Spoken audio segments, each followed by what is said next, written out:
আজকে হচ্ছে রাতের বেলা কাঁকরোলের ভর্তা বানাইতেছে আমার নানির হাতের ভর্তা হলে তার কোনো কথাই নেই।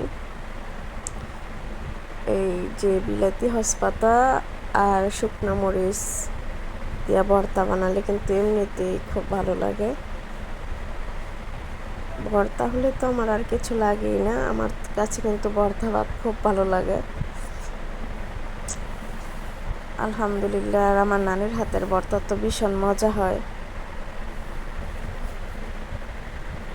ভর্তা খেতেও, কাঁকরোলের ভর্তা খেতেও ভীষণ মজা। আপনারা বাসায় বানিয়ে খাবেন। পাকা কাঁকরোলের ভর্তা খেতে ভীষণ মজা হয় না? একটু সবুজ সবুজ থাকলে কাঁকরোলটা খেতে ভালোই লাগে। আলহামদুলিল্লাহ। আমি তো আজকে ভাতের মধ্যে, রাইস কুকারের মধ্যে কাঁকরোল দিয়ে দিচ্ছি ভর্তা বানানোর জন্য। দেখেন ভর্তাটা কত সুন্দর হইতেছে।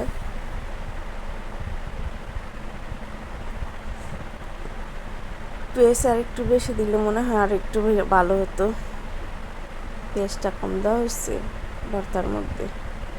আবার গরম গরম ভাত, কাঁকরোলের ভর্তা।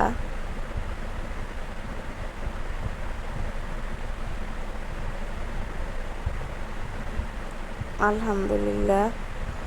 খেতে তো ভীষণ মজা হয়েছে।